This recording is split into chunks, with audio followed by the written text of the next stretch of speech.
안녕하세요. 저는 지금 40대 초반의 나이로 귀하게 얻은 아이를 하나 키우고 있는 초보 엄마랍니다. 어쩌다가 제가 이곳을 찾아오게 되었는지 궁금하실 텐데요. 정말 다시 생각해도 어이가 없고 기가 막히는 내로남불, 내가 하면 로맨스, 남이 하면 불륜의 끝판왕을 제보하러 왔습니다. 저도 맨날 당하기만 하다가 제대로 한 방을 먹이고 나니까 어디 가서 자랑이라도 하고 싶고 막 깔깔거리면서 비웃어주고 싶은데 마땅치가 않더라고요. 요즘은 남에게 제가 잘한 일을 말해봐야 기쁨이 두 배가 되는 것이 아닌 질투가 두 배로 늘어난다는 소리를 듣고 물어물어 이 소중한 공간을 찾아오게 되었습니다.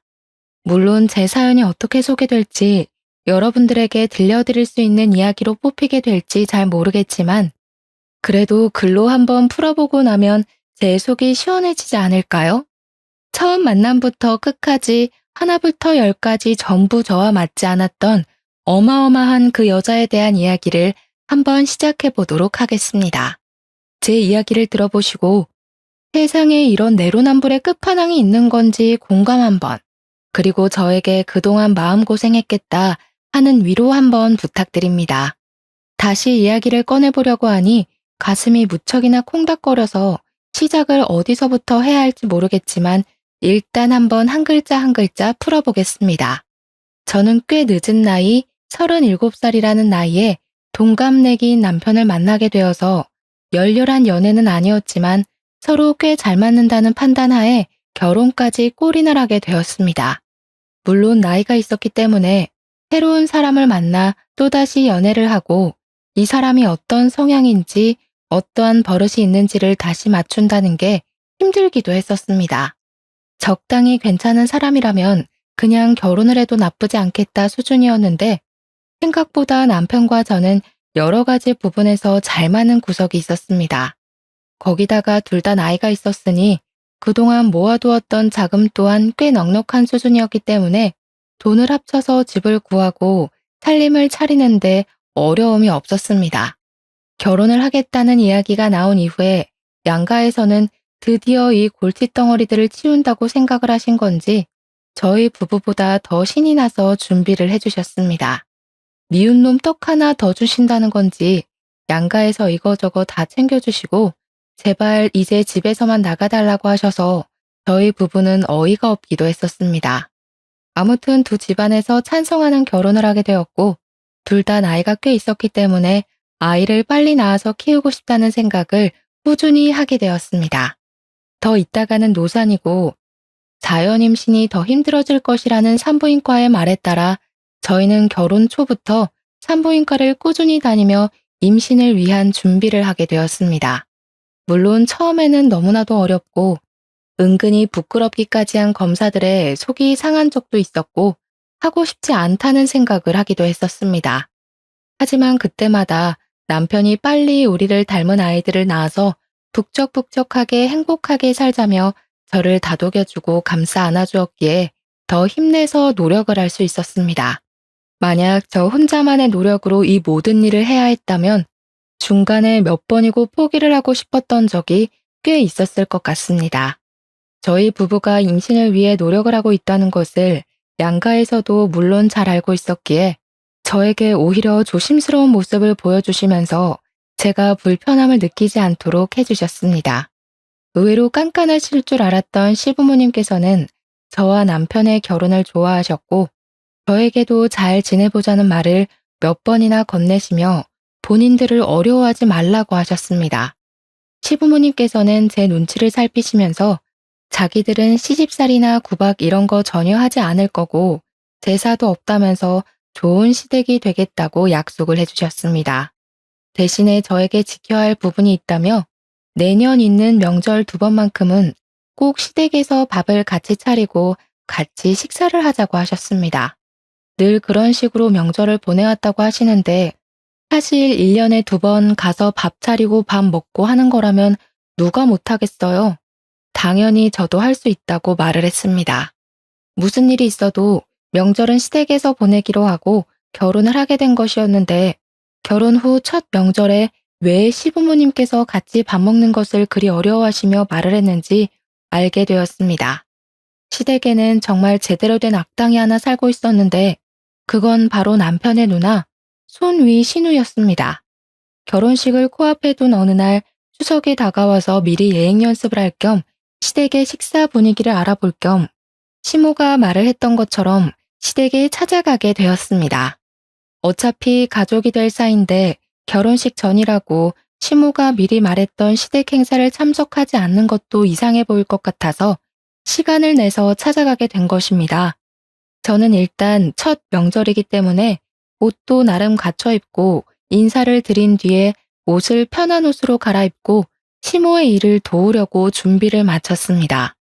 제가 옷을 갈아입고 나타나니 시모가 화들짝 놀라면서 오늘은 그냥 손님으로 온 것이니 편안하게 있다가 가라고 맛있게 밥을 해주시겠다고 하시더라고요.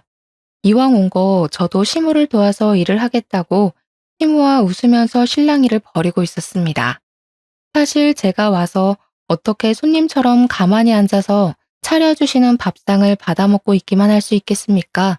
애초에 시댁에 방문을 한 이유도 시모를 도와서 일을 하려고 했었던 것이기 때문에 시모와 실랑이를 벌이며 주방 앞에서 투닥투닥 하고 있었습니다. 시모도 내심 기분이 좋은지 앉아있어라 오늘은 손님이다 하시면서도 적극적으로 저를 밀어내지 않으시더라고요.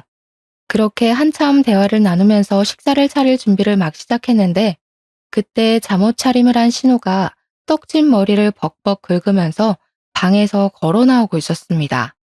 뭐야, 시끌시끌하길래 밥 다 된 줄 알았더니 밥 안 됐어? 신우가 인상을 팍 쓰면서 하품을 찍 하는데 눈앞에 저는 보이지 않는 건지 제가 약간 민망한 기분을 지우지 못한 채 신모와 신우를 번갈아 가면서 보았습니다. 신모는 그런 신우의 꼬락서니가 익숙하다는 듯이 작게 한숨 한 번 쉬고는 아직 밥 안 됐다고 이제 준비를 할 예정이라고 말을 했습니다. 배고파 죽겠는데 이제야 밥을 차린단 말이야? 미리미리 좀 해놓지. 마치 아랫사람을 시키듯이 비아냥거리면서 말을 하는 신우가 곱깝게 보이긴 했지만 제가 손아랫 사람이니까 신우를 마냥 무시하고 신우를 도와 일을 할 순 없지 않겠습니까? 신우의 꼬락서니가 영 별로였지만 안녕하세요 하고 인사를 드렸습니다. 신우가 남편보다 2살이 많았기 때문에 저랑도 2살 차이가 났거든요. 이제 해가 지나면 40이 되는 사람인데 명절 당일 아침에 저런 꼴을 하고 나온다는 게 좀 어이가 없긴 했지만 시모도 잔소리를 하지 않으니 저도 말을 속으로 삼켰습니다. 거기다가 신우는 9살이 된 딸도 하나 있었는데 10년 전에 결혼을 했다가 얼마 살지 못하고 성격 차이를 운운하면서 이혼을 했다고 하더라고요. 이혼을 한 이후에 오갈 곳도 없고 신우가 일을 하는데 딸을 맡아줄 사람이 없다고 하면서 시댁에 눌어붙기 시작했던 것이 아직까지도 이어지고 있는 중이었습니다. 그래도 시부모님의 형편 자체가 넉넉한 편이라서 아이를 키우는 데 도움도 많이 주시고 뭐 이래저래 신우한테 따로 생활비도 받지 않는다고 하셨습니다. 신우가 무슨 일을 하는지 꽤 궁금해서 남편에게 물어본 적이 있었는데 자기 말로는 프리랜서 방송 작가로 일을 하고 있다고 말을 하고 다닌다고 하더라고요. 하지만 오랜 시간 신우를 지켜본 남편의 말로는 일을 하는 모습을 거의 본 적이 없다면서 도대체 어떤 방송 작가로 일을 하고 있는지 궁금하다 했습니다. 신우가 대본을 쓰는 작가라고 하니 밤낮이 바뀌는 것도 슬쩍 이해가 가긴 했어요. 원래 글이라는 게 이상하게 밤에 쓰면 감성이 촉촉하게 묻어나잖아요. 신우에게 인사를 한 이후에 신우가 저를 아래 위로 한번 슬쩍 보더니 왔어? 하고 더 이상 말을 하기를 거부하는 건지 부엌에서 딴청을 부리더라고요. 저는 그래도 신우랑 잘 지내고 싶은 마음도 있었고 아무래도 결혼 직전이니까 일부러 더 살갑게 신우에게 말을 붙였습니다. 신우, 방송작가 일은 잘 되고 있으세요? 나중에 어떤 작품인지 알려주세요. 본방사수 할게요. 왜? 내가 집에서 놀고 먹기만 하는 것 같아? 내 작품은 굳이 올케가 안 봐줘도 잘 되니까 괜찮아. 저는 그냥 인사치레로 물어본 말이었는데 신호가 너무 날선 반응을 하는 것 같아서 솔직히 조금 멈칫하기도 했습니다. 제가 순간 기가 죽어서 아무 소리도 하지 못하자 시모가 신우에게 잔소리를 하셨습니다. 그냥 가족이 될 아이가 궁금해서 물어본 거 가지고 날선 반응을 하고 있냐면서 우더른이면 우더른답게 행동을 해야 한다고 말입니다. 신우는 그 소리조차 듣기 싫었는지 신경질을 한번 부리더니 방 쪽으로 걸어가더라고요. 사실 제가 고등학교 시절부터 대학을 졸업할 때까지 문학 동아리에서 활동을 했었기 때문에 또 글밥이랑은 아주 인연이 깊은 사람이거든요. 저도 한때는 작가가 꿈이었을 정도로 글 쓰는 것을 좋아하기도 했고 글을 곧잘 써내려고 하던 사람이었기 때문에 신우의 직업이 친숙하기도 하고 부럽기도 했습니다. 제 주위에 작가로 일을 하고 있는 동기들도 있고 해서 신우의 작품이 궁금하기도 했고 신우와 함께 공감대를 형성할 수 있을 거라고 생각을 했었기에 말문을 열었던 것입니다. 하지만 신우는 제가 신우에게 빈정거린다고 느꼈었나 봐요. 같은 말이라고 해도 제가 해서 그렇게 더 받아들인 건지 뭔지 제가 너무 당황을 한 나머지 신우에게 오해를 쌓은 것 같은 기분이 들어서 신우에게 서둘러서 오해를 풀기 위해 말을 했습니다. 그런 의미 아니었어요, 신우. 그냥 신우랑 친해지고 싶어서. 내가 그 시커먼 속을 모를 줄 알고 그래? 나는 집에서 놀고 먹는 것 같아서 무시하는 거잖아. 회사 다닌다고 유세를 떠는 거야, 뭐야? 내가 요즘 드라마 대본 기가 막힌 거 하나 쓰고 있는데 대박 나면 다들 국물도 없을 줄 알아. 그러면서 사춘기 아이처럼 방문을 쾅 닫고 들어가는 것이 아니겠습니까? 시모와 저는 황당함을 감추지 못하고 어색하게 다시 요리를 하려고 재료를 손질하고 있는데 그때 갑자기 신우 방문이 열리더니 신우가 시모를 향해서 소리를 한 번 더 지르더라고요. 밥 다 되면 나 빼고 먹을 생각하지 말고 나 불러. 진짜 기가 막히고 코가 막힌다는 말이 어디서 유래되었는지 느껴질 정도로 신우의 행동은 어린아이보다 더 철이 없고 황당했습니다. 시모도 그런 신우가 부끄러운 건지 괜히 제 눈도 못 마주치시고 밥이나 차리자고 하시면서 허둥지둥 움직이시더라고요. 저 같아도 나이 40 먹은 딸이 저러면 그럴 것 같았습니다. 사춘기에 다다른 청소년기 학생도 아니고 나이 40이면 사실 이제는 갱년기에 더 가까워질 나이에 접어드는 건데 어찌 그리 생각이 없는지 말입니다. 천사 같은 시모 밑에서 저런 막장인 사람이 태어났다는 것도 신기할 따름이었습니다. 저는 뭐 일부러 못 들은 척 모르는 척 시모를 도와 상을 차렸습니다. 대충 식사를 다 차리고 나서 식구들을 부르고 마지막으로 신우까지 불러서 식탁에 둘러앉아 밥을 먹기 시작했는데 다들 반찬 맛있다며 칭찬을 해주셨습니다.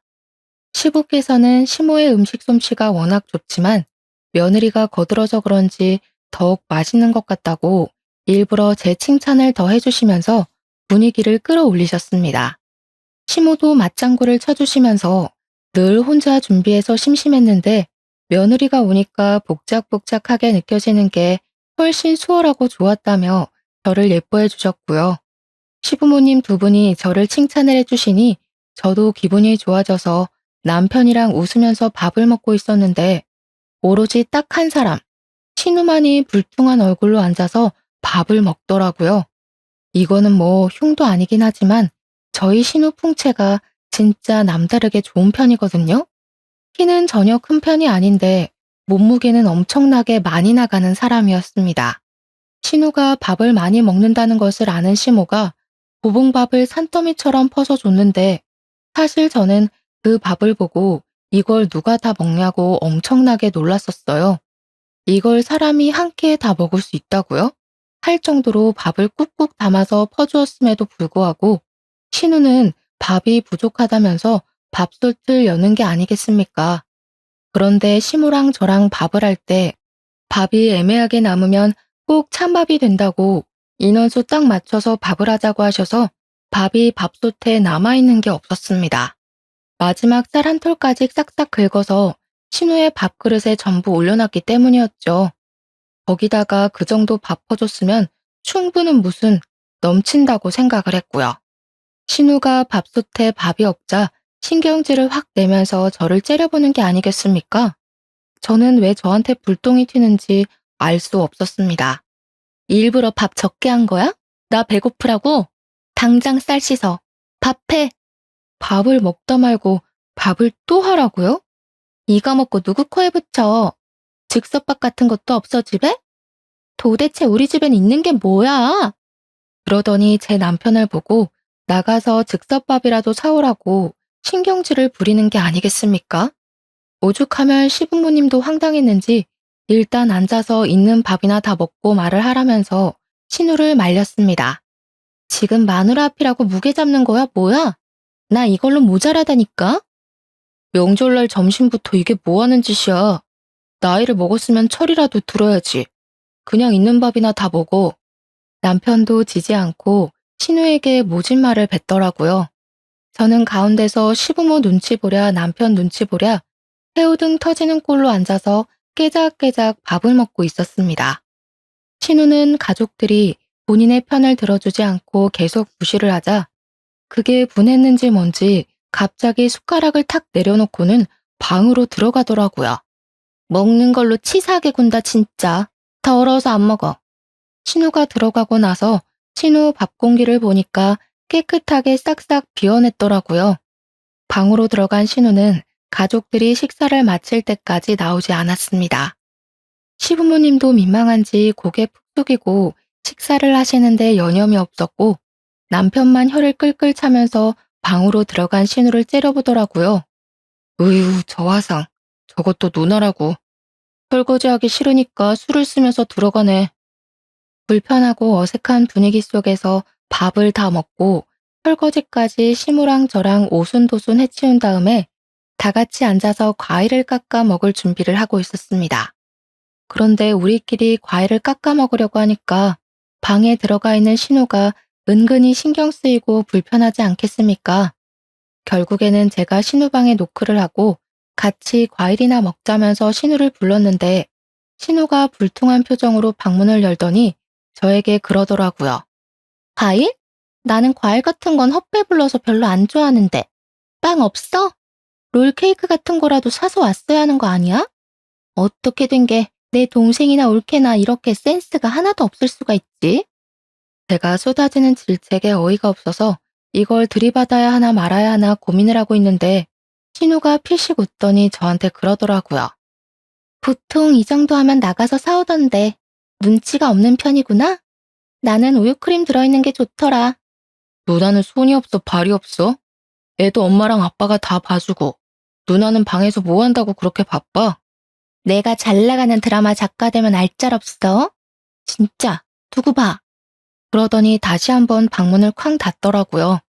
진짜 시부모님이 안쓰럽게 여겨질 정도로 신우의 행동은 어처구니가 없었습니다.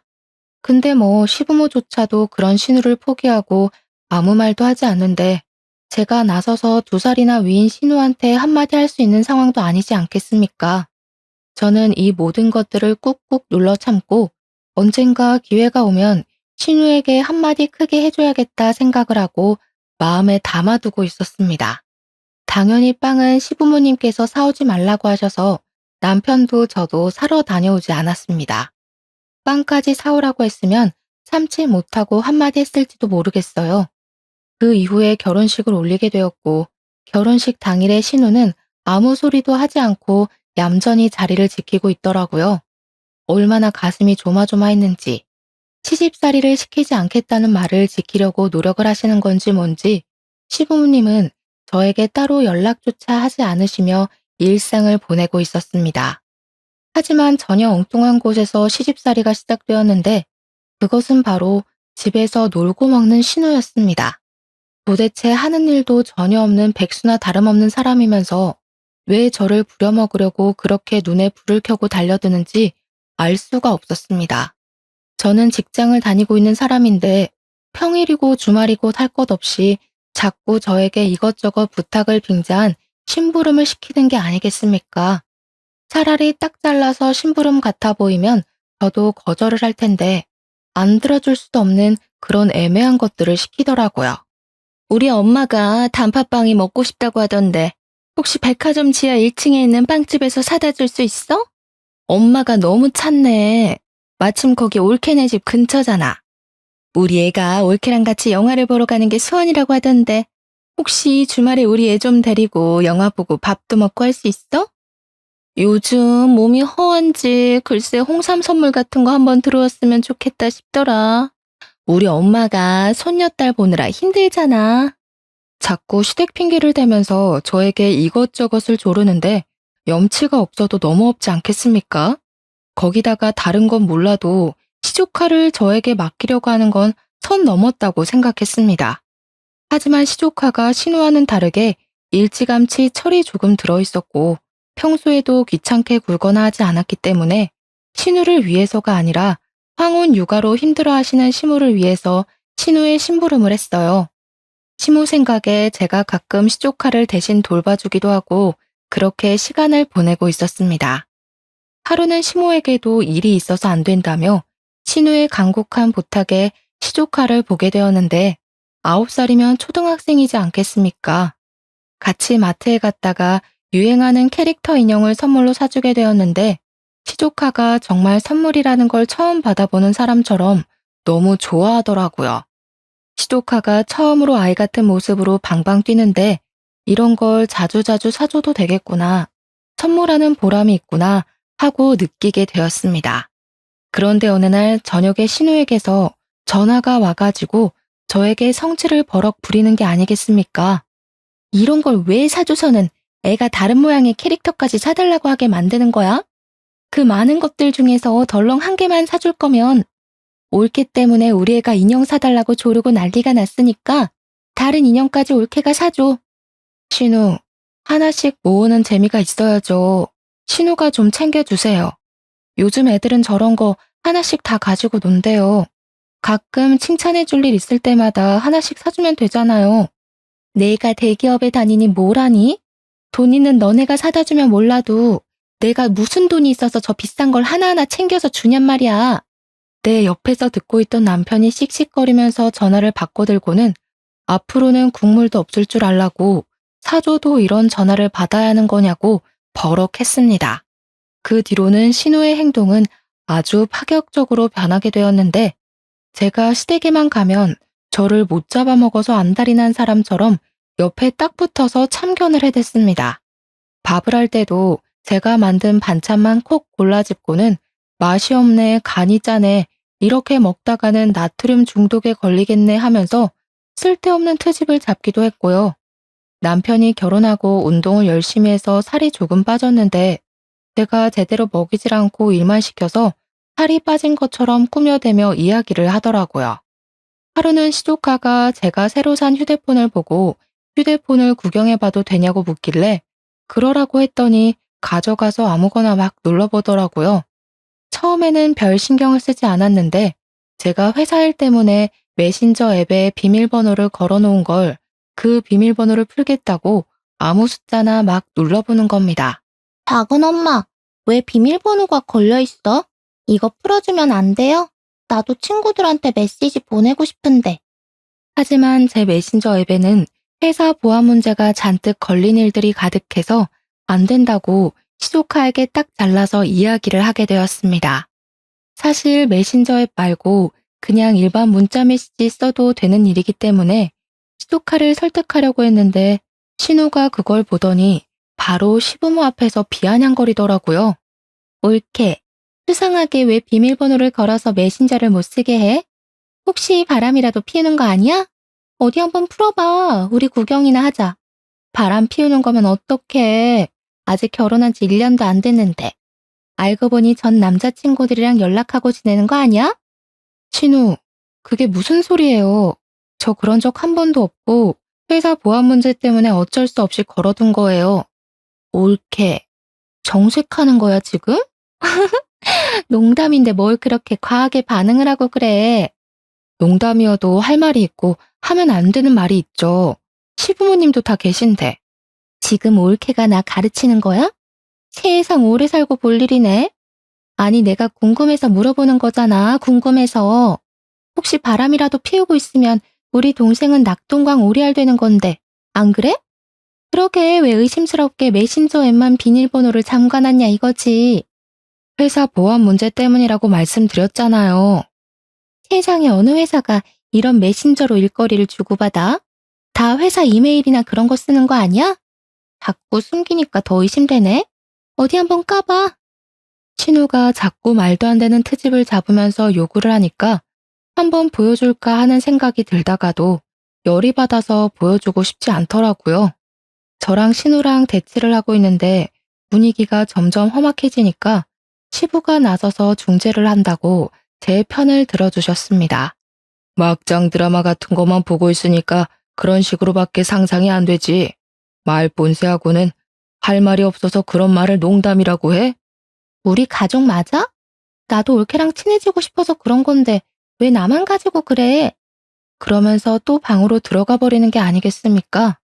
진짜 제 앞에 있는 시조카보다 정신 연령이 어린 것 같아 보였습니다.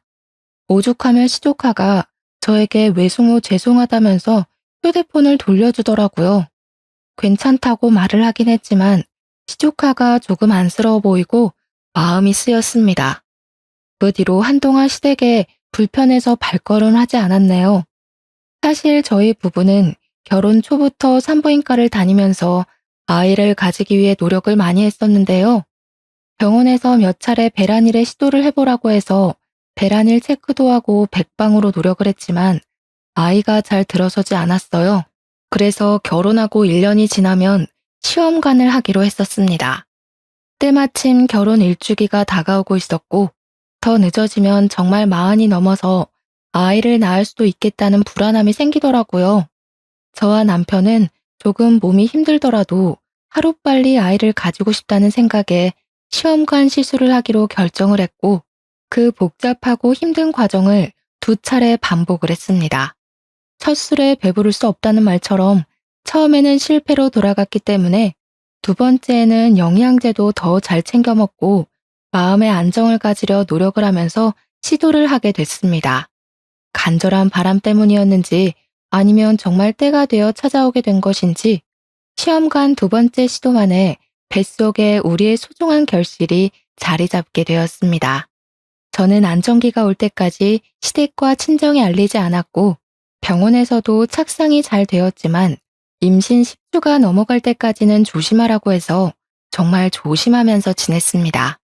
당연한 수순으로 아이를 위해 저는 회사에도 사표를 내게 되었고 그렇게 뱃속에 자리 잡은 아이가 무럭무럭 자랄 때까지 꼼짝도 하지 않고 지냈습니다.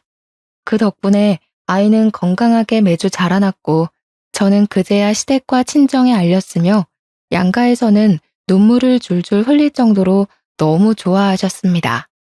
엄마가 된다는 것은 또 새로운 경험이었기 때문에 정말 공부할 것이 많아서 하루 종일 집에서 태교에 힘쓰고 육아에 대한 공부를 하면서 하루하루를 보냈습니다.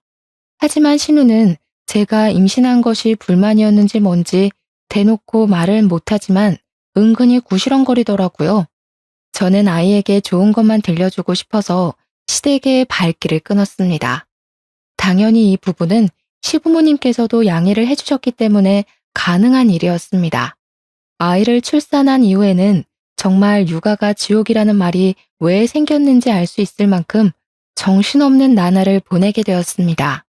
아이만 바라보면서 살기 시작한 지도 1년이라는 시간이 흐르고 저는 경력이 단절되어 버린 제 사회생활을 그리워하면서 지내게 되었습니다. 물론 아이를 본다는 것은 너무 행복하고 기쁜 일이긴 했지만 그래도 저만의 목표라는 게 존재했는데 그 꿈을 다 이루지 못하고 출산과 육아를 위해 내려놨어야 했으니까요. 은근히 쳇바퀴처럼 돌아가는 일상에 무료함을 느끼고 바쁘게 사회생활을 하는 남편이 부럽게 느껴질 때쯤 저에게 우연치 않은 기회가 찾아왔습니다. 어느 날 대학 동아리를 같이 했던 선배에게 연락이 오게 되었는데 제가 대학 시절에도 문학 동아리에서 활동을 했었거든요. 저에게 요즘 뭐 하고 있냐고 애 키우느라 바쁘냐고 물어보시길래 바쁘긴 하지만 이제 조금 여유라는 것도 생기고 그럭저럭 살만하다고 말을 했습니다. 저에게 일은 하지 않고 지내냐고 조심스럽게 물어봐서 일을 그만두게 되었다고 했더니 잘 됐다고 박수를 짝 치는 게 아니겠습니까? 내가 요즘 단편 드라마 대본을 쓰고 있는 중이거든? 근데 혼자서 쓰는 게 너무 힘들더라고. 요즘은 대본도 다 그룹으로 무리지어서 아이디어 쪼개서 쓰는 거 알지? 그래서 하는 말인데 나랑 같이 일해볼 생각 없어? 가끔 미팅만 하면 되고 집에서 여유로울 때 일하면 되는 거라. 제가 그걸 할 수 있을까요? 어려울 거 없어. 내가 드라마 쪽은 몇 편 손을 본 게 있어서 이제 제대로 내 이름 걸고 해보려고 하는 거라 많이 어렵진 않을 거야. 어차피 재택근무로 일을 할 수 있는 것이고 저도 아이가 자는 시간 동안에는 시간이 남으니까 가능하겠다 싶은 생각이 들었습니다. 거기다가 일이라는 걸 해야 몸이 조금 더 활동적으로 쓰일 것 같다는 마음에 선배에게 잠시 고민을 하다가 하고 싶다고 말을 하게 되었습니다. 남편도 제 결정에 힘을 실어주면서 아이가 자는 시간뿐만 아니라 자기가 퇴근하고 돌아오면 애를 봐주겠다고 한번 해보라고 하더라고요. 막상 일을 시작하기 전에는 제가 과연 이런 일을 잘할 수 있을까 걱정이 앞섰는데 일을 하니까 아이디어가 마구마구 샘솟는 게 아니겠습니까? 제가 왕년에 쓰던 실력들이 죽지 않아서 그런 건지 아니면 결혼 후에 신우 덕분에 막장을 많이 겪어서 그런 건지 모르겠지만 말입니다. 선배가 쓰는 드라마 대본에 찰지게 대사를 팍팍 붙여 넣어가며 막장을 더 막장처럼 만들었더니 선배가 진짜 이런 생각은 어떻게 하는 거냐고 존경하더라고요. 차마 우리 신우 덕분에요 라고 말은 못하고 상상의 나래를 펼쳤다고 말을 했죠 뭐. 맨날 집에서 애만 보고 있다가 갑자기 일을 시작하니까 너무너무 재미있고 저 혼자만의 시간을 가질 수 있어서 행복하기까지 했습니다. 제가 즐거워하는 걸 보고 남편도 시댁에 가서 이야기를 했고 시부모님께서도 너무 잘 됐다고 응원을 해주셨는데 신우가 갑자기 버럭했다는 겁니다. 글 쓰는 게 애들 장난처럼 쉬운 줄 아나? 뭐 그렇게 쉽게 한다고 난리들인지. 이러니까 작가들이 다 욕먹는 거야. 퀄리티가 별로라고. 신우는 아마 제가 신우랑 같은 직종으로 일을 하게 된 것에 대한 질투심 혹은 자격지심 같은 게 있는 것 같아 보였습니다. 아무튼 제가 도운 선배의 대본이 대형 방송사랑 계약을 하게 되면서 선배가 신인 작가로 이름을 알리게 된 아주 좋은 기회가 되었습니다. 저한테 대사를 찰지게 써주어서 계약이 된 것 같다면서 명품 선물도 보내주고 남편도 저에게 작가님하고 부르면서 축하한다고 말을 해주었습니다. 시댁 친정에서도 드라마 계약 소식을 전해 듣고 대견하다고 해주었는데 유일하게 신우 한 명만 배알이 꼬여서 어쩔 줄 몰라 하더라고요. 이유야 뭐 뻔하지 않겠습니까? 자기도 방송 작가라고 말을 하고 다니는데 제대로 이름을 날린 게 한 편도 없으니까요. 올케 이름으로 들어간 작품도 아닌데 작가님은 무슨. 다들 뭐 그렇게 비행기를 띄우고 그래? 허세 부리지 마. 저게 뭐 대단한 건 줄 알아? 나도 다른 유명 작가한테 묻어가면 시청률 1위 찍는 대본? 그거 우습게 쓰지.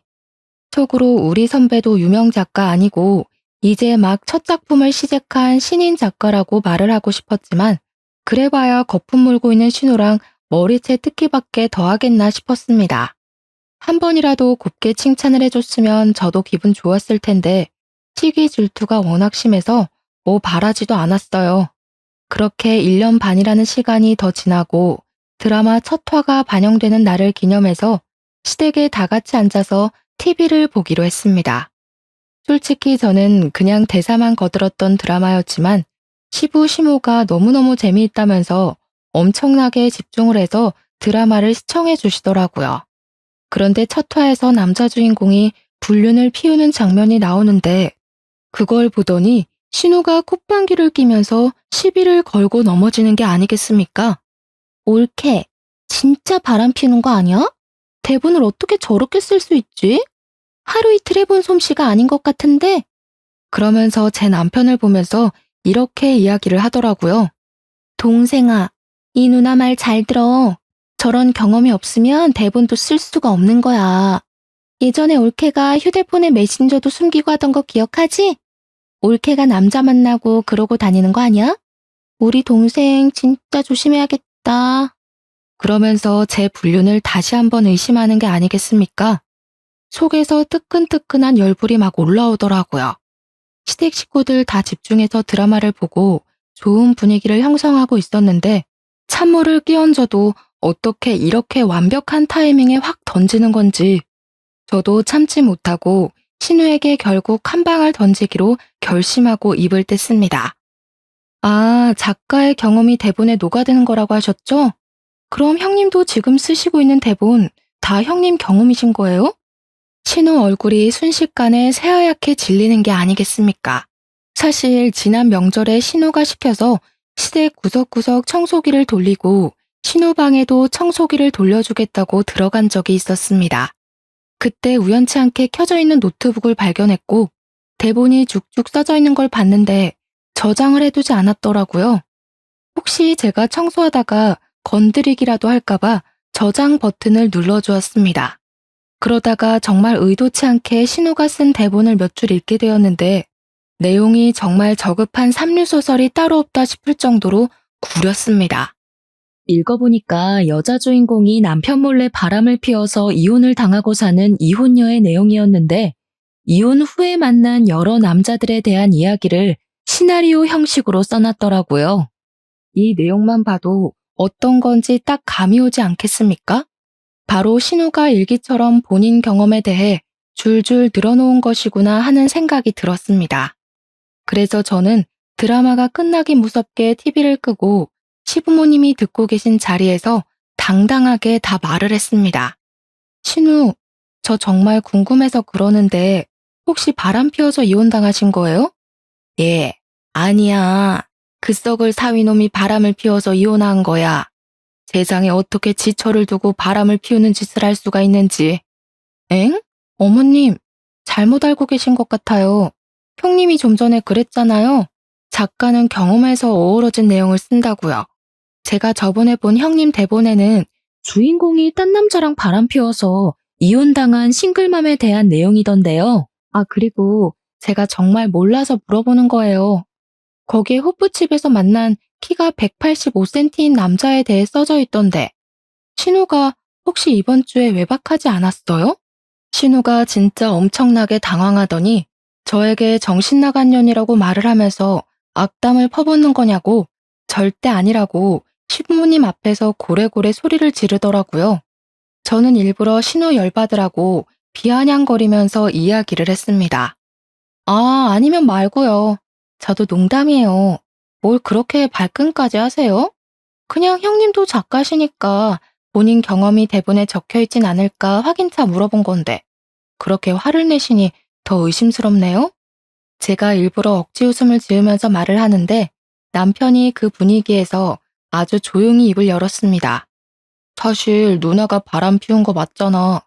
엄마 아빠, 사실은 누나가 바람 피워서 이혼당한 거 맞아. 내가 몇 년 전에 누나 이름으로 온 이혼소송장 읽어봐서 알아. 누나가 잘못해서 이혼당한 거야.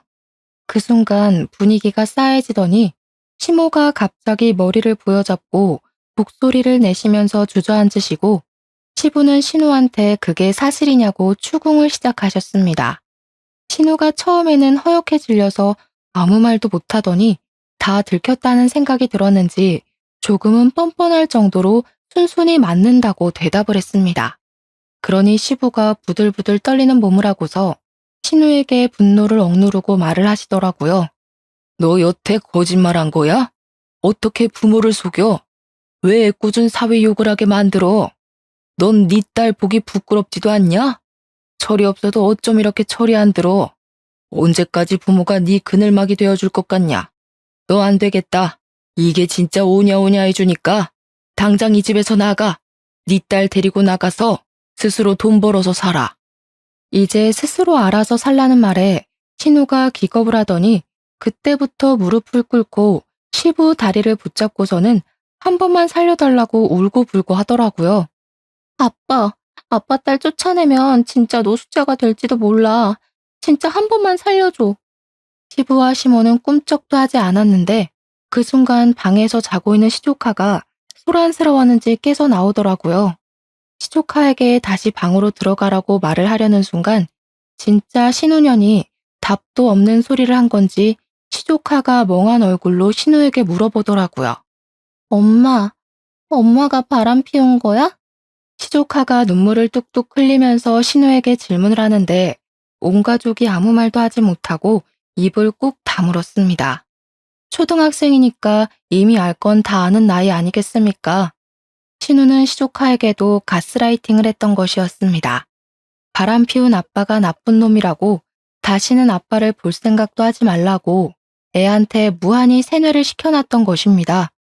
시조카가 나오자 신우는 오히려 위기를 기회라고 생각을 한 건지 뭔지 정말 나쁜 년처럼 시부에게 강짜를 놓더라고요. 우리 딸이 밖에서 거짓소리를 들어도 상관없다는 거야? 아빠, 진짜 우리 내쫓으면 안 돼.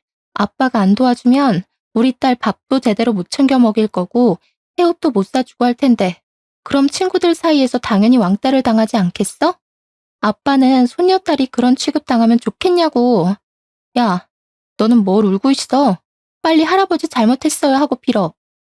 신우가 시조카의 팔을 흔들자 시부가 더 열이 받은 건지 갑자기 손을 들어 올려 신우의 귀싸대기를 날려버렸습니다. 넌 너의 잘못과 거짓말로 자식이 지 친아버지도 못 보고 사는데 뭐가 어쩌고 어째? 나한테 빌어? 인연이 정신 못 차렸지? 그러더니 풍채 좋은 신우를 붙잡고는 주방 가위를 들고 와서 제대로 감지도 않은 신우의 치렁치렁한 긴 머리를 팍 잘라버리는 것이 아니겠습니까? 그리고 신우 지갑을 가져와 시부가 준 카드들도 죄다 잘라버렸습니다. 오늘부터 너는 내 딸 아니다. 이 집에서 나가. 나가서 죽든 살든 내 알 바 아니다. 신우가 잘못했다고 하면서 엉겨붙으면서 울었지만 그날 바로 시부는 신우를 쫓아냈고 시조카는 신우의 전남편에게 보내버렸습니다. 시조카가 사실은 자기 친부를 엄청나게 보고 싶어 했더라고요. 시부는 전사위에게 진심으로 사과하고 그동안 오해를 했음을 말했다고 했습니다. 손녀가 아빠를 많이 보고 싶어 한다고 말을 전하니 신우 전남편이 다음날 바로 시댁에 찾아와서는 시조카를 데리고 갔다고 하더라고요. 순식간에 정리가 되어버린 시댁 덕분에 싹수 없는 신우는 이제 시댁에서 더 이상 볼 일이 없어졌고 시부모가 저희에게도 신신당부를 했습니다. 신우 이야기를 하지도 말고 신우 연락도 절대 받아주지 말라고요. 그렇게 6개월이라는 시간이 지났고 추석이 다가오게 되었습니다. 상을 차리기 위해서 시모와 함께 장을 보러 갔는데 어디로 갈까 하다가 평소에는 잘 가지 않는 창고형 대형마트에 가게 되었습니다. 그런데 거기서 아주 충격적인 장면을 목격했지 뭡니까? 바로 시식 코너에서 땀을 뻘뻘 흘려가면서 떡갈비를 굽고 있는 신우를 발견하게 된 것입니다. 신우가 멀뚱히 서서 신우를 바라보고 있는 저희를 보자마자 눈물을 글썽이면서 시모에게 엄마 하면서 울더라고요. 시모는 두 다리가 굳은 사람처럼 가만히 서 있길래 저는 어찌해야 할 바를 몰라서 눈치를 보고 있었는데 그 순간 시모가 차갑게 말을 뱉더라고요. 너도 이제 네가 스스로 돈 벌어서 살아야지. 떡갈비 열심히 굽고 팔아라. 저는 그래도 자기 배로 낳은 딸인데 단호하게 반응하는 시부모의 모습에 감탄을 하게 되었습니다. 저야 뭐 당연히 시댁에서 여전히 예쁨을 받으면서 잘 지내고 있고 선배의 다음 드라마 대본까지 함께 집필을 하게 되었습니다. 이번에는 제 이름까지 넣어주겠다고 했으니 조만간 드라마 대본 한 편에 제 이름이 올라가는 일도 생기지 않을까 싶습니다. 어쨌든 간에 스스로 나락에 가게 된 우리 신우가 문득 떠오르는 밤이라 일하다 말고 이렇게 찾아와 사연을 남기고 갑니다.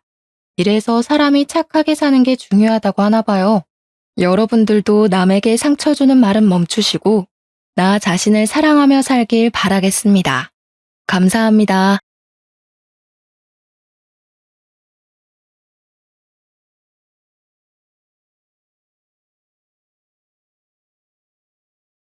안녕하세요. 나이 36살에 벌써 아이가 둘이나 있는 아줌마예요. 다들 남편과 행복하게 잘 지내시나요? 저는 어이없게도 남편의 게임 중독 하나만으로 이혼을 했답니다. 결혼하고 아이를 둘씩이나 낳아서 이혼 과정이 길었지만 저도 이렇게까지 남편이 쓰레기일 줄은 몰랐거든요. 각자 취미라는 게 있잖아요. 저도 취미는 존중해주고 싶지만 모든 건 가정이라는 우선순위를 침범하면 안 된다고 생각해요. 저번에 배우자가 이런 취미는 절대 안 했으면 좋겠다 라는 질문에 설문조사가 있더라고요. 그때 게임이라는 선택지를 보고 또 한 번 뼈저리게 느꼈네요. 남자는 말이죠. 게임에 한 번 빠지면 절대 못 빠져나옵니다. 제가 그걸 몸소 느껴버렸거든요. 아무렴 이혼까지 했겠어요. 에휴, 사설이 길었죠?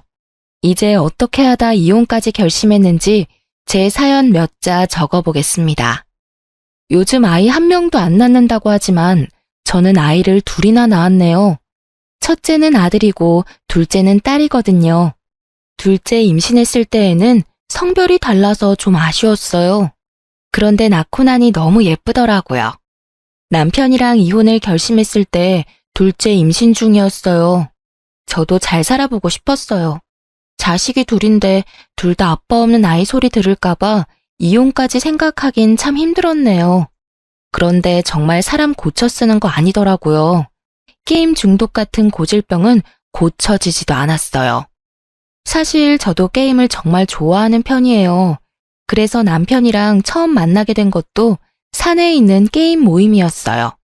입사하고 나름 열심히 회사 생활을 했었는데 고향 떠나 타지에 혼자 있으니 마음 붙일 곳이 필요했어요. 그래서 회사 안에 있는 동호회나 모임에 들어가는 게 좋을 것 같다는 생각을 해서 알아봤었거든요. 저도 컴퓨터 게임하는 것을 너무 좋아해서 회사 사람들이랑 하는 것도 색다르겠다 생각해서 산에 있는 컴퓨터 게임 모임에 들어가게 되었어요.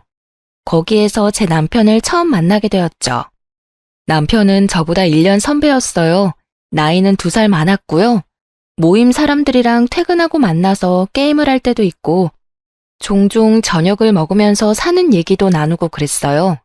그러다 다른 부서인 남편이랑 얘기하는 시간이 많아지면서 단둘이 주말에 만나서 같이 PC방 가서 게임도 하면서 데이트도 하고 어떤 날은 맛있는 음식을 먹으러 가기도 하면서 연애를 시작하게 되었어요. 오히려 그때는 게임 중독이라고 생각하기보다는 건전한 취미라고만 생각했어요.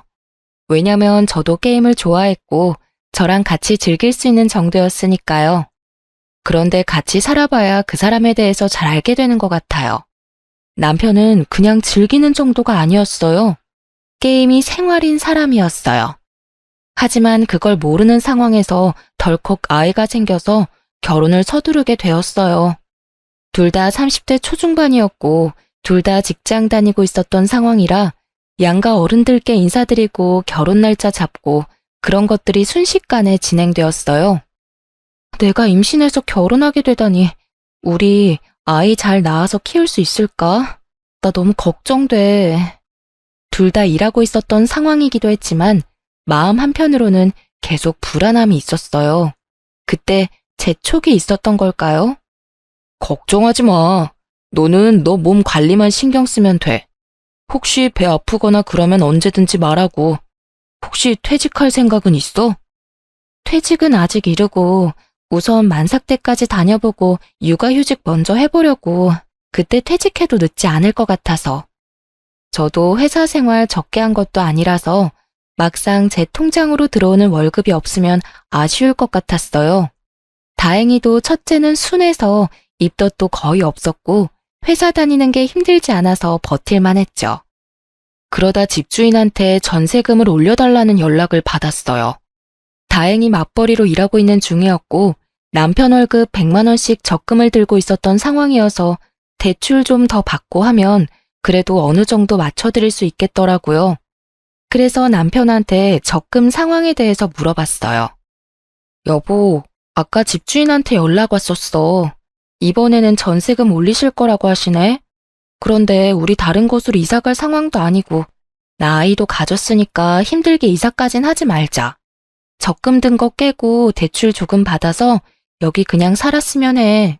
결혼하면서 내가 자기 월급에서 100만 원씩 적금 넣으라고 한 거 있잖아. 아직 6개월 정도밖에 안 되긴 했지만 그 돈 나한테 보내줘. 어? 적금? 그거 없어. 없다는 말에 머리가 새하얗게 됐어요. 많은 돈은 아니지만 그래도 꼬박꼬박 모아놓고 있다는 생각에 믿고 있던 부분이었거든요. 그런데 저한테 어떤 말도 한 적이 없어서 없을 거라는 생각을 못했어요. 응? 그게 왜 없어? 당신이 썼어? 어디에? 언제? 왜 말도 안 했어? 처음에는 모으고 있었는데 우리 목돈 필요할 일이 없을 거라고 생각해서 게임할 때 조금씩 썼어. 조금씩? 아니, 100만 원을 게임에 썼다고? 그게 말이 돼? 무슨 게임을 하는데 100만 원을 쓰면서 해? 지금 제정신이야? 당신 혼자 사는 것도 아니고 이제 나도 있고 아이도 태어나는데 1, 2만 원도 아니고 100만 원씩 그것도 매달 쓰는 게 말이 돼? 일어서서 남편이랑 얘기하고 있었는데 순간적으로 눈앞이 핑 돌더니 어지럽더라고요. 그리고 화가 나니 혈압이 올라서 숨쉬기도 힘들더라고요. 도저히 안 되겠다 싶어서 자리에 앉은 후 다시 차분히 물어봤어요. 아무리 물가가 올라도 100만 원은 큰 단위 아닌가요? 저한테만 큰 돈 아닌 거잖아요. 그리고 한 번도 아니고 매달. 그것도 5개월 동안 되는 기간 동안 저한테 언질도 없이 100만 원이나 되는 돈을 쓰는 게 제 상식으로는 이해가 안 됐죠. 100만 원 한 번만 쓴 게 아니라 매달 100만 원 정도를 게임에 썼다고? 미안해. 이렇게 될 줄 몰랐어. 남편 입에서 미안해라는 말이 나오는데 저는 화만 나더라고요. 그럼 전세금을 맞춰드리기도 어렵게 됐으니 이사를 할 수밖에 없었어요. 정말 한숨만 푹푹 내쉬었어요. 너무 어이가 없으니 말문이 막혀버리더라고요. 그런데 집 없이 생활할 수는 없고 그렇다고 시댁에 들어가서 살기도 싫었어요. 주말이나 퇴근하고 나서 부동산 돌아다니고 금매나 집 나온 거 있는지 알아보는데 아직도 집값은 내려올 생각이 없고 금리도 올라서 그런지 나올 수 있는 대출도 한정적이었어요. 도저히 집을 살 수는 없겠더라고요. 그래서 전세로 알아보는데 전세도 매매만큼 올라서 이전에 살았던 30평대는 선택할 수가 없었어요. 이제 곧 아이 태어나면 저 육아휴직도 들어가니 지금 당장 무리해서 대출받을 수도 없는 상황이었고요. 그래서 결국 지금 살고 있는 평수보다 작은 평수로 이사를 가게 되었어요. 그러면서 남편이랑 생활비에 대해서 다시 얘기하게 되었죠. 당신이 게임으로 돈만 안 썼어도 우리 더 작은 평수로 이사 오지도 않았어. 게임하는 건 좋은데 이제 거기다 돈 쓰지 마. 그리고 이제 월급 통장 내 거로 바꿔. 괜히 월급 들어오는 거 또 야금야금 쓰지 말고. 남편 어깨가 축 처져서 알겠다고 해서 상황은 마무리되었어요. 그렇게 첫째 아이를 낳고 산후조리원에 들어갔는데 남편이 드문드문 오더라고요. 제가 낯을 가리기도 해서 다른 산모들이랑 말도 잘 안 했어요. 그저 신생아실에서 연락 오면 내려가서 아이 젖주고 올라와서 TV만 보거나 잠만 자니 남편이 오기만을 꼬박 기다렸어요. 그런데 하루는 퇴근해서 집 들렸다 온다고 하더니 밤 9시가 돼도 소식이 없었어요. 순간 뭐지? 사고라도 당했나? 라는 생각에 걱정이 되었어요. 그래서 전화를 했죠. 신호음이 몇 번 울리고 바로 받더라고요. 뭐야? 당신 왜 안 와? 집에만 들렸다가 옷 갈아입고 오는 거 아니야? 나 당신만 기다리고 있는데 안 와서 전화했잖아. 언제 오는 거야? 옷만 갈아입고 바로 출발하려고 했는데 요즘 야근하느라 힘들기도 하고 스트레스가 너무 쌓여서 게임 한 판만 하고 출발하려고 했는데 시간이 이렇게 됐는지 몰랐네. 어차피 늦었는데 오늘은 그냥 집에서 자고 내일 갈게. 마음 한편으로는 서운했어요. 솔직히 나는 말할 사람도 없이 혼자 있는데 본인은 신나게 게임하고 있었다는 생각을 하니 눈물이 핑 돌더라고요. 아이 낳으신 분들은 아실 거예요. 임신했을 때도 감정 기복이 심한데 아이 낳고 나서도 만만치 않잖아요? 나는 그래도 산후조리원에서 자고 싶을 때 자고 쉬고 있으니 내가 산후조리원에 있는 기간만큼은 남편에게 자유를 허락해주자 싶었어요. 사실 산후조리원은 다들 천국이라고 하셨거든요. 애 데리고 집에 가는 순간 전쟁이라고 들어서 이왕 서로 쉴 수 있을 때 쉬는 게 좋은 선택이겠다 싶었거든요. 그렇게 2주간의 짧고 달콤한 휴식을 끝내고 아이와 함께 집에 입성했어요. 산후조리원에서 모유 줄 때는 그렇게 편안했는데 집에 오니 애가 모유는 거의 먹지도 않고 계속 울기만 하더라고요. 저희 둘 다 아이는 처음이니 우왕좌왕하면서 아이를 봤어요. 그리고 아이 자는 시간에 저희도 거의 실신하듯 누웠고요. 저는 그래도 집에서 아이랑 낮잠도 잘 수 있고 그런데 남편은 계속 일하러 나가야 하니 새벽 수유까지 맡기기는 미안했어요. 그래서 집에 오고 2주 정도 뒤부터는 따로 자기 시작했죠. 자기는 매일 일하러 가야 하니까 그냥 내가 아이랑 둘이서 자고 새벽에 챙길 테니 주말 새벽에만 대신 좀 봐줘. 평일 새벽 수유는 내가 할게. 역시 여보. 사실 나 새벽 아이 우는 소리에 깨고 분유 챙기고 하면서 잠도 거의 못 자서 매일 일하는 거 너무 힘들었거든. 사실 당신한테 말하고 싶었는데 당신도 힘들 것 같아서 말 못 꺼냈는데 먼저 말해줘서 고마워.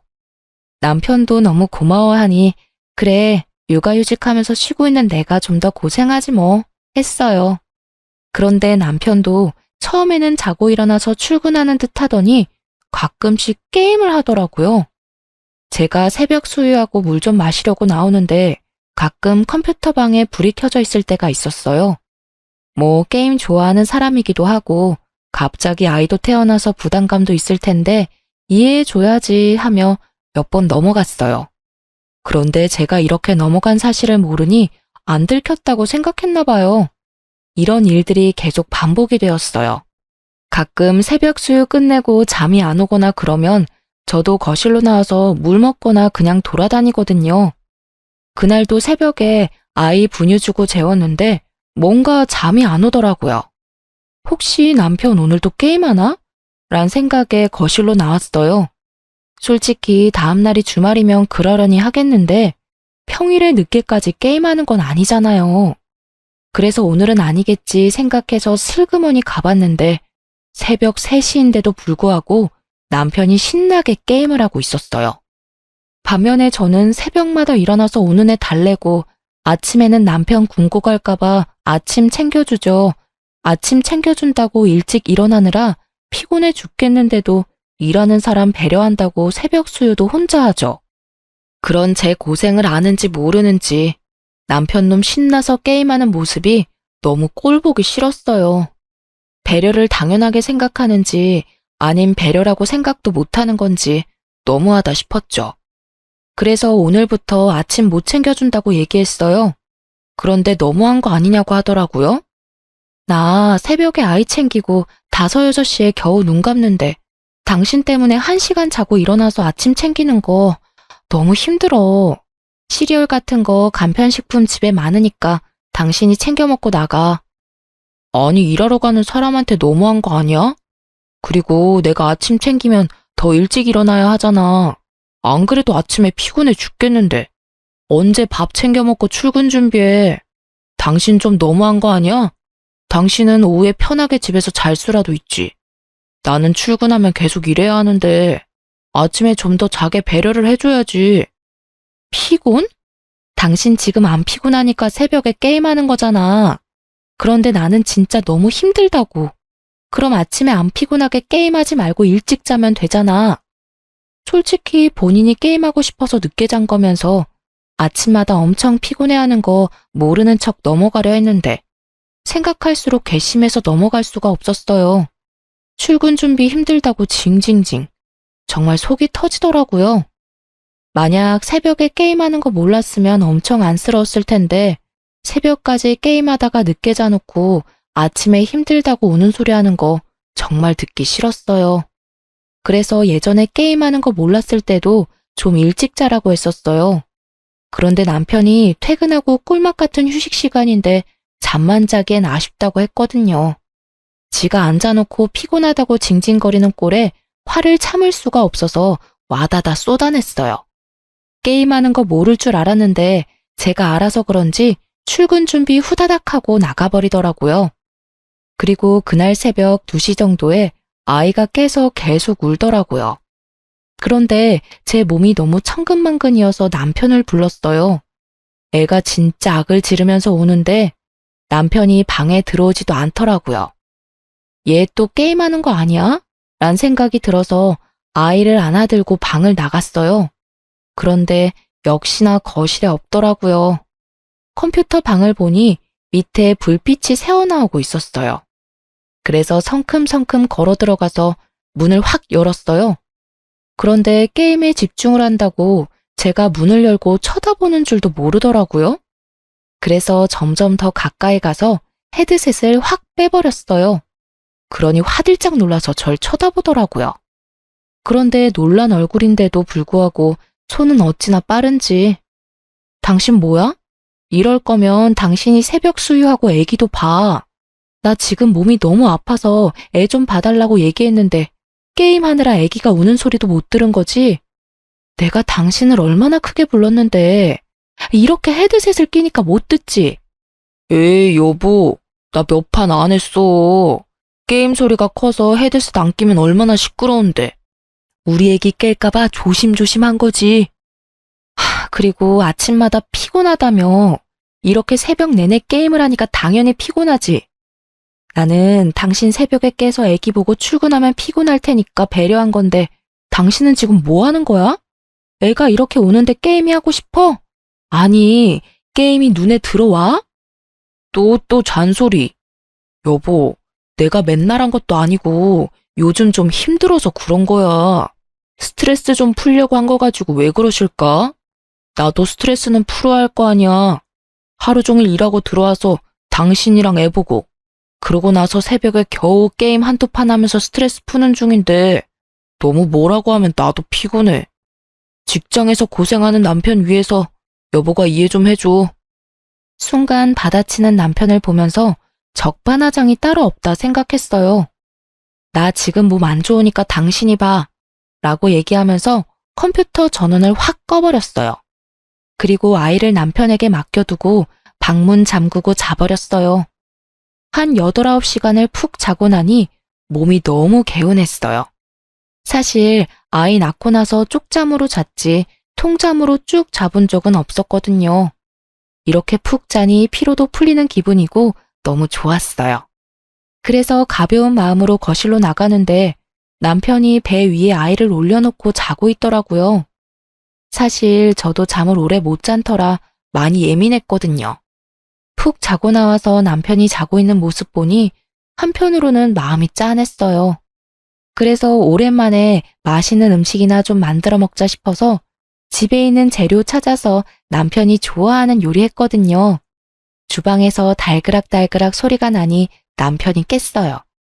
저한테 오더니 미안하다고 대뜸 사과하더라고요. 미안해. 당신 아이 보는 거 힘들었을 텐데 내가 너무 내 생각만 하면서 게임했던 것 같아. 어제 새벽 내내 아이 울어서 보는데 너무 힘들었어. 사실 잠든 것도 한두 시간밖에 안 돼. 솔직히 나는 새벽에 분유 한 번 주면 잘 잘 거라고 생각했거든.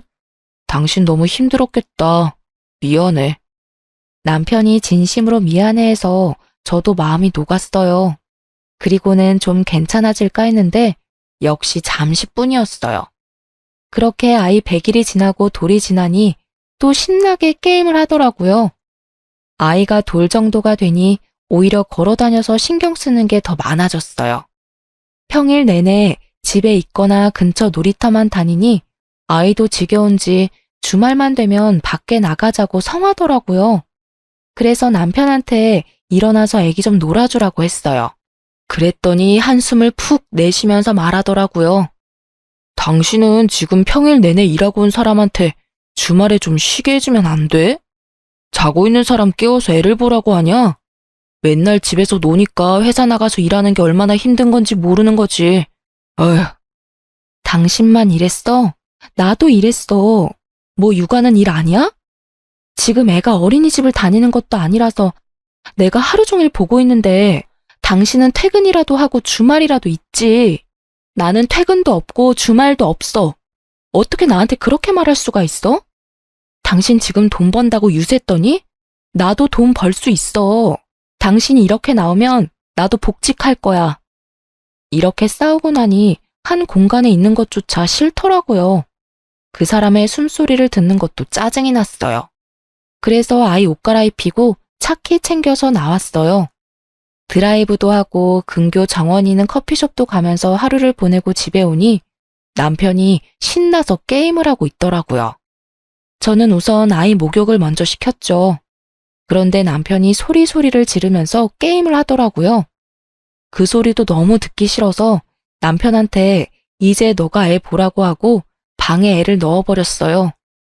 그런데 남편이 그냥 본인 게임하는 거 보라고 옆에 앉혔나 봐요. 컴퓨터는 버튼도 워낙 많고 게이밍 컴퓨터라 휘황찬란해요. 무슨 불들이 그렇게 많은지. 그래서 아이가 신기해서 이것저것 눌러봤나 봐요. 그렇게 게임이 끝나게 되었죠.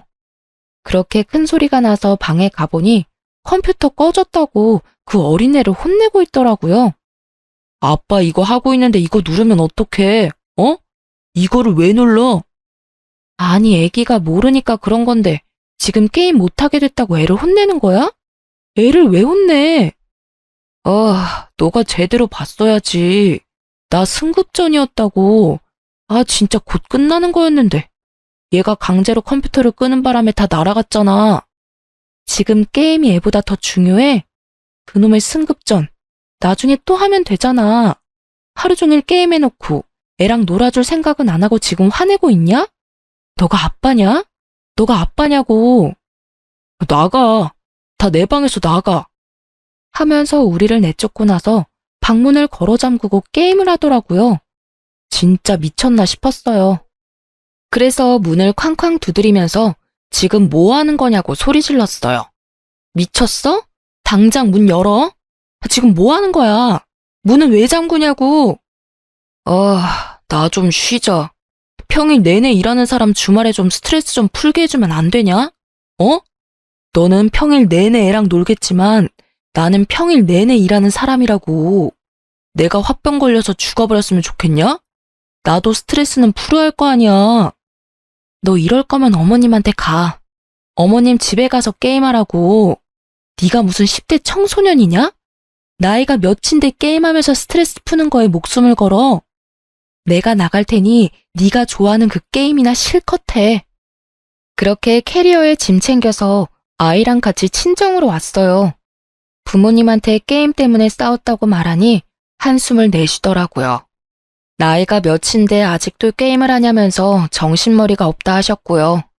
그때 남편이 연락을 안 받았는지 시어머님한테 전화가 왔습니다. 아범이 전화를 안 받아서 연락했다. 내가 이번에 김치 담궜는데 너희 김치 다 먹지 않았니? 좀 가져다 줄까? 우리 손주도 보고 싶고 그래서 한번 놀러 가고 싶은데. 내일 어떠니? 시간 괜찮니? 저 지금 친정 왔어요. 애기 아빠 게임하는데 미쳐서 하루 종일 싸웠거든요. 주말에 애 좀 보라고 하니 자기 스트레스 풀어야 한다면서 하루 종일 게임만 해요. 어머님, 저 이렇게 못 살아요. 애기 아빠랑 이혼 생각도 하고 있어요. 어머, 게임 때문에 이혼? 무슨 이혼이니? 일단 내가 애비한테 가보마. 그리고 어머님이 집에 가셔서 남편한테 정신 차리라고 하면서 뭐라 하셨나 봐요. 남편도 순간적으로 욱해서 그렇게 행동하긴 했는데 시간이 지나니 잘못했다 생각이 들은 거죠. 다음날 친정집에 남편이랑 시어머님이 찾아오셨어요. 애미야, 미안하다. 얘가 잠깐 정신이 나갔었나 봐. 너가 이번 한 번만 용서해주면 안 되겠니? 여보, 내가 진짜 잘못했어. 나 더 이상 게임 안 한다고 각서도 쓸게. 진짜 잘못했어. 진짜야. 남편도 울고불고 하면서 무릎 꿇고 미안하다고 하지 시어머님도 같이 오셔서 미안하다고 사과하니 저도 더 이상 화를 낼 재간이 없었어요. 그래서 남편한테 친정에서 며칠 지내고 갈 테니까 각서 쓸 준비하라고 단단히 말해두었죠.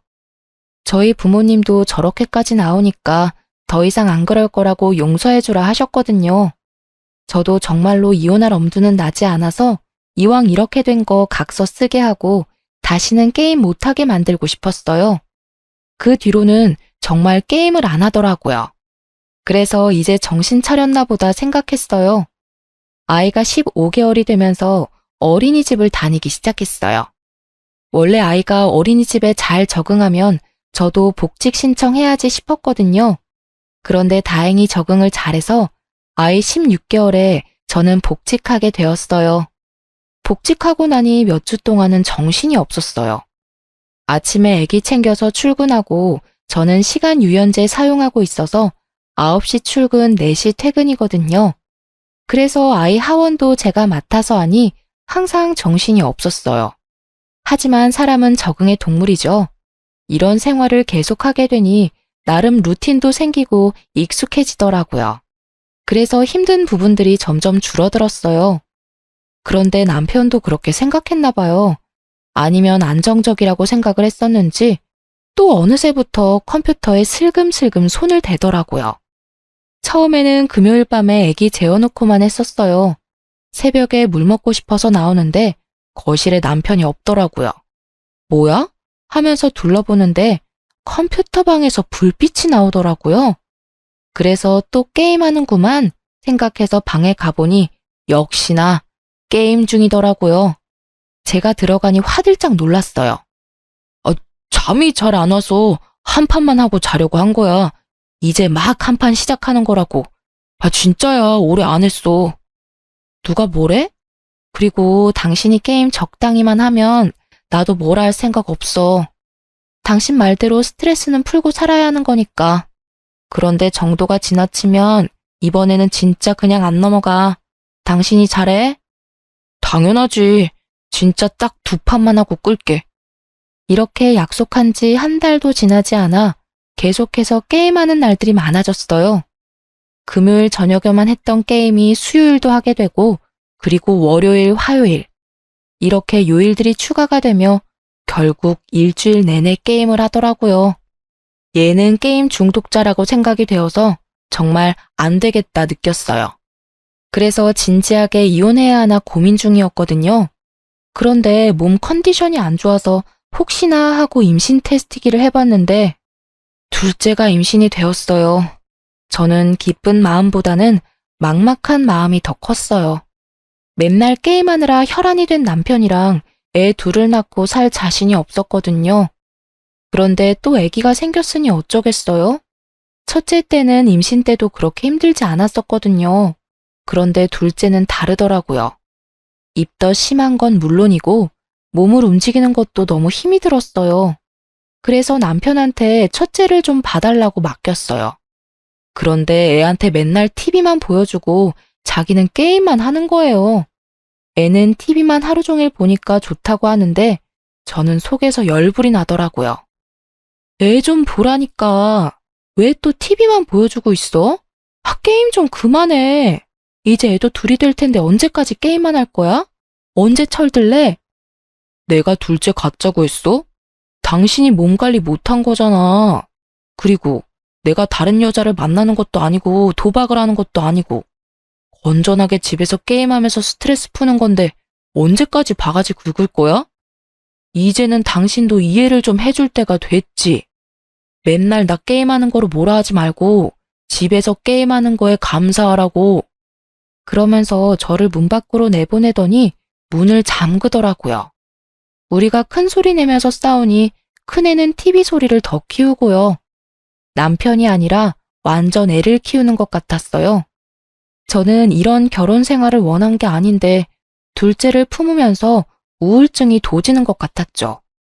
결국 안 되겠다 싶어서 어머님한테 전화를 했어요. 어머님, 남편이 아직도 정신 못 차리고 게임만 해요. 제가 둘째까지 임신했고 몸도 안 좋은데 남편은 첫째를 봐주지도 않네요.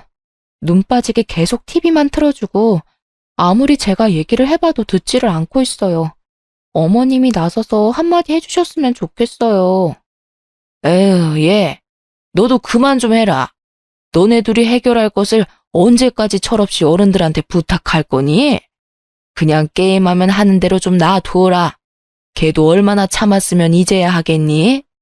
내가 우리 아들이라 편들어주는 게 절대 아니고 객관적으로 봐도 너가 정말 너무한 것 같아서 그래. 매일 힘들게 일하고 온 남편 너무 쥐잡듯이 대하지 말라는 말이야. 어머님도 남편도 이제는 제가 이상한 것처럼 말을 하더라고요.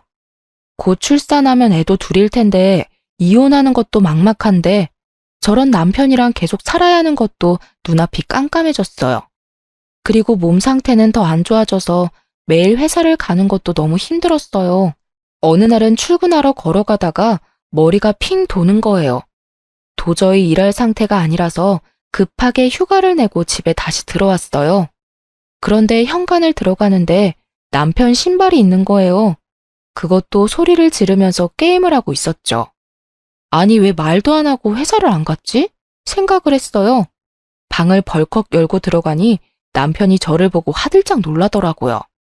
여보, 놀래라. 무슨 말도 안 하고 방문을 여냐? 아니, 그게 문제가 아니라 왜 출근도 안 하고 컴퓨터 게임하고 있어? 그게 여보, 사실 그동안 회사 다니는 거 너무 힘들기도 하고, 이제라도 나 좋아하는 거 하면서 돈 벌려고, 그래서 회사 그만뒀어. 퇴직금도 적지 않게 나왔으니까 이 돈 생활비로 쓰면서 프로게이머 준비할 거야. 뭐? 무슨 말도 안 되는 소리야. 당신 이제 애가 둘인 아빠야. 애 한 명이 아니라고. 그리고 좀 있으면 나 육아휴직도 하느라 돈 벌어오는 사람이 없는데 그때는 어떡하려고. 당신이 좀 일찍 복귀하면 되잖아. 애 처음 낳는 것도 아니고 두 번째인데 좀 일찍 복귀해서 돈 벌면 되잖아. 내가 여태까지 돈 벌었는데 이제 좀 내 꿈 찾아보겠다는데 도와주지는 못할 망정 돈 얘기만 하고 있냐? 지금 돈 얘기를 안 하게 생겼냐고. 우리가 돈이 펑펑 남아 돈이? 안 그래도 지금 생활비 빠듯한데 나한테 말도 안 하고 사직서를 내는 게 말이 되냐고. 넌 진짜 가장이 맞긴 해? 우리 딸이 너 보고 뭘 배우겠어? 진짜 애새끼도 아니고. 너 원래 이 정도밖에 안 되는 남자였어? 너 분명 게임 다신 손도 안 되겠다고 각서 썼잖아. 그거 지금 너가 먼저 깬 거야. 알아? 내가 내 미래 계획하는 건데 당신 허락 받아야 해? 왜? 그리고 이제 알았으니까 나 프로게이머 될 때까지 기다려줘. 프로게이머 되면 회사 다니는 것보다 돈도 더 많이 벌 수 있어. 말끝마다 게임. 도저히 참을 수가 없었어요. 그래서 모니터를 바닥에 던져버리고 본체도 발로 차버렸어요. 나 당신이랑 더는 못 살아. 이렇게 게임만 할 거면 당장 이혼해. 더 이상 당신 게임하는 꼬라지 못 보겠으니까 당장 집을 나가든지 게임을 안 하던지 결정해. 제가 소리를 지르면서 이혼하자고 하면서 컴퓨터 박살을 내니 남편도 눈이 돌았더라고요. 야, 미쳤어? 이게 얼마짜리 모니터인데. 와, 죄 없는 컴퓨터는 왜 부수냐고. 지금 너 때문에 액정 나가면 네가 새 걸로 사줄 거야? 임신한 와이프가 화난 건 생각 안 하고 컴퓨터 망가질까 전전긍긍하더라고요. 그래서 아예 부숴버릴 작정으로 바닥에 떨군 모니터를 발로 미친 듯이 밟았어요. 쿵쿵쿵 부수는 소리에 남편이 눈이 돌았는지 제 뺨을 날리더라고요. 전 눈물이 핑 도는 걸 참고 그 자리에서 친정아빠한테 전화드렸어요. 그랬더니 아빠가 20분도 안 돼서 급히 저희 집으로 오셨죠. 집에 들어왔는데 모니터는 바닥에 떨어져 있지. 저는 얼굴을 맞아서 한쪽 뺨은 부어있지. 엄마는 저 챙겨주시고 아빠는 남편한테 가서 자초지종 어떻게 된 건지 물어보셨어요. 지금 이게 무슨 상황인가? 우리 딸 싸대기를 때렸다고? 왜? 제가 프로게이머 되겠다고 회사 관뒀다고 모니터를 떨어뜨리고 컴퓨터를 망가뜨리잖아요. 남편 꿈 찾았으면 응원해줘도 모자랄 판에 초를 치고 있는데 그게 말이 됩니까? 본인이 억울하다고 얘기하는데 저희 아빠 얼굴이 점점 어두워지셨어요. 분위기 파악 못하는 남편의 말에 결국 아빠도 손을 들어 올리셨어요. 제가 당한 것보다 정확히 3배는 세게 싸대기를 날리셨죠. 이 사람 새끼 같지도 않은 애랑 더 이상 살지 마. 너 가져갈 짐 챙기고 나와. 아빠랑 집에 가자. 너 당장 이혼할 준비해. 저희 아빠가 장교 출신이라 키도 크시고 힘도 정말 세요. 그래서 남편이 저희 아빠를 항상 무서워했거든요. 그런데 이번에는 아빠가 저보다 더 많이 화가 나셨어요. 저한테 계속 너는 저런 새끼랑 애를 낳고 싶더냐? 당장 이혼해 하면서 제 짐이랑 저 챙겨서 나오시면서 큰애도 데리고 친정으로 갔어요. 차 타고 집으로 오는데 아빠가 집에 들어와서 사는 거 불편하면 아빠가 집을 하나 얻어주시겠다고 하시더라고요. 그러면서 저번에 큰애 낳았을 때도 이런 일 있었는데 그때는 처음이기도 하고 이렇게 사태가 심각할 줄 몰랐다고 얘기하셨어요. 싹이 노랗게 됐을 때 잘라버렸어야 했는데 하시면서 분노를 참지 못해 차 핸들을 팍팍 내리치셨죠. 급한 대로 회사는 휴가를 냈고 일주일 정도 친정에 머물러 있었는데요. 주말 오후에 인터폰이 울리더라고요. 누군가 봤더니 남편이었죠. 아빠는 코웃음을 치며 문을 열었는데요. 자네가 여긴 무슨 일인가? 자네 내가 한 말 잊었나? 여기가 어디라고 와? 그때 맞아놓고 아직 정신을 못 차렸어? 더 때려달라고 제 발로 찾아온 거냐 이 말이야. 아닙니다, 장인어른. 그게 아니라 와이프도 애도 너무 보고 싶어서 왔습니다. 같이 살 때는 그렇게 돌보듯 하고 짜증내더니 이제 와서 보고 싶다는 게 말이 되나? 그리고 이런 식으로 나와도 내 딸 다시는 그 집으로 안 보낼 거니 찾아오지 말게. 아버님, 잘못했습니다. 죄송합니다. 제가 이번에 회사 일도 너무 힘들어서 정신이 잠깐 어떻게 된 것 같습니다. 다시 취업도 하고 열심히 일하면서 잘 살아보도록 하겠습니다. 한 번만 용서해 주세요. 아이 한 명도 아니고 둘째도 뱃속에 있잖아요. 제발 다시 집에 갈 수 있도록 설득 좀 해주세요. 제발요. 제가 이렇게 빌겠습니다. 이제는 딸아이가 간다고 해도 내가 말릴 것이네. 자네 말 잘했네. 지금 뱃속에 애가 있고 자식이 둘이나 있을 사람이 회사를 말도 없이 그만두는 게 말이 된다고 생각하나? 그리고 이번이 처음도 아니지 않나?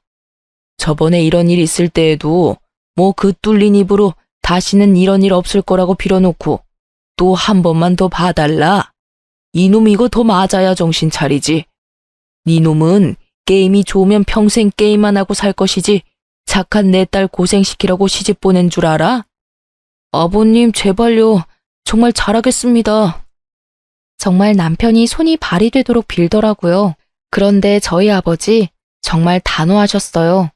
절대 안 된다고 이미 넌 기회를 잃었다며 문을 쾅 소리나게 닫으셨죠.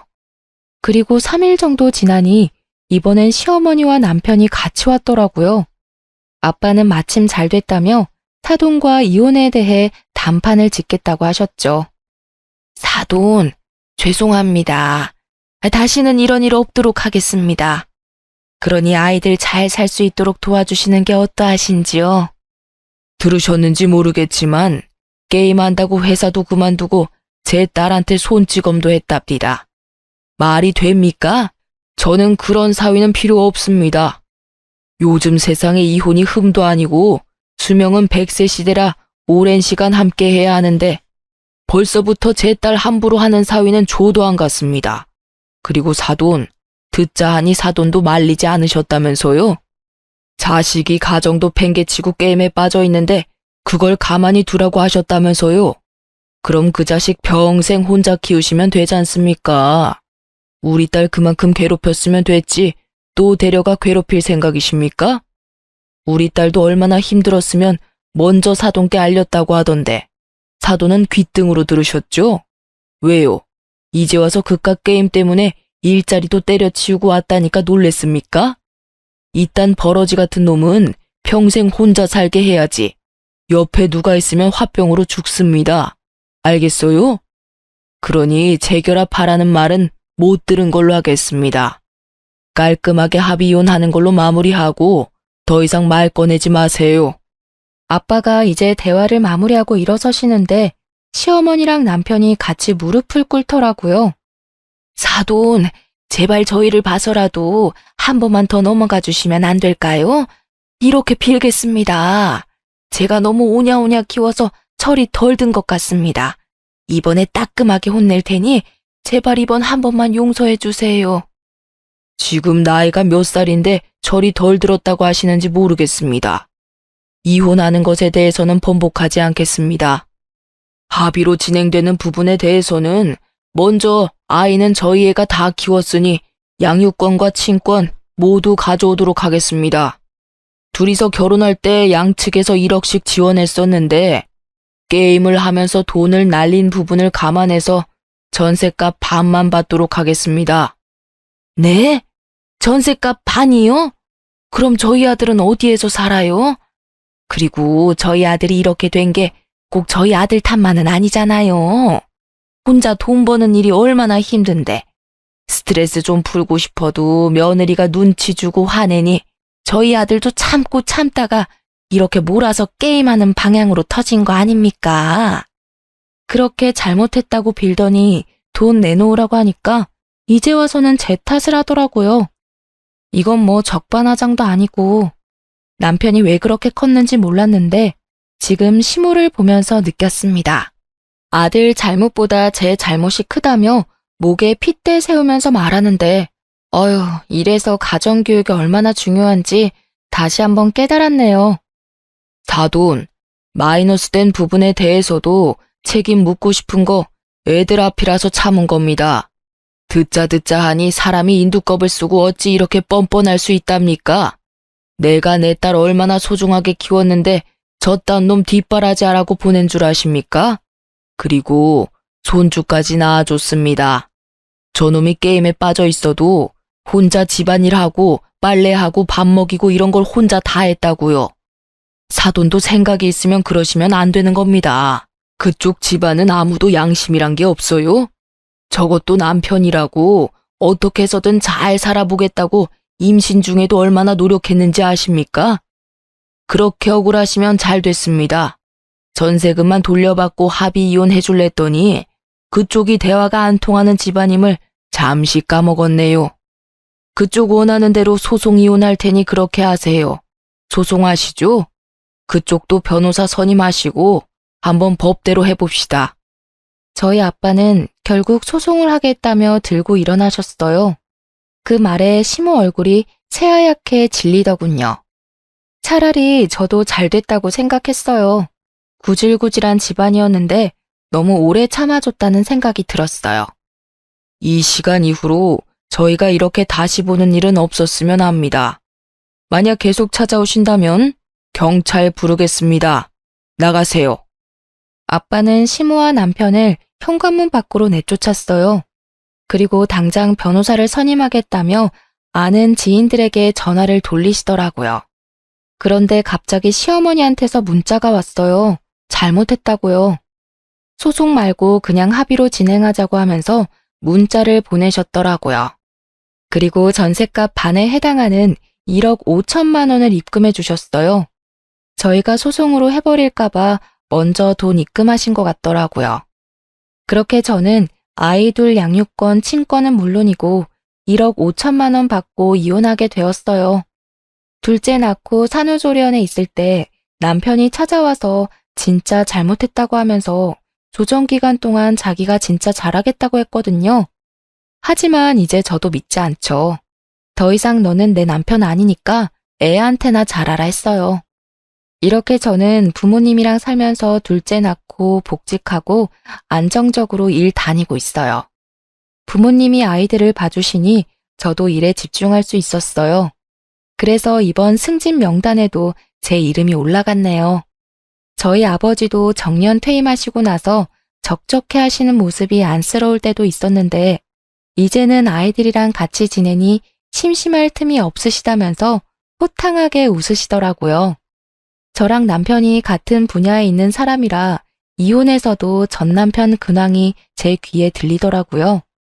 지인이 전 남편한테 연락했더니 아직도 취업 못하고 하루 10시간씩 게임만 한다고 하더라고요. 솔직히 진짜 정신 차렸나 생각했지만 역시 나는 역시나네요.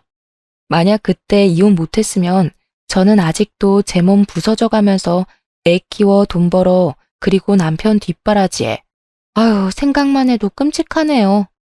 이제는 저희 부모님과 아이들만 생각하면서 살면 되니 너무 행복해요. 평화가 무엇인지 요즘 느끼고 있어요. 아직 아이들이 어려서 키워야 할 날이 한참 남았지만 그래도 예전에 비해서 훨씬 행복해진 것 같아요.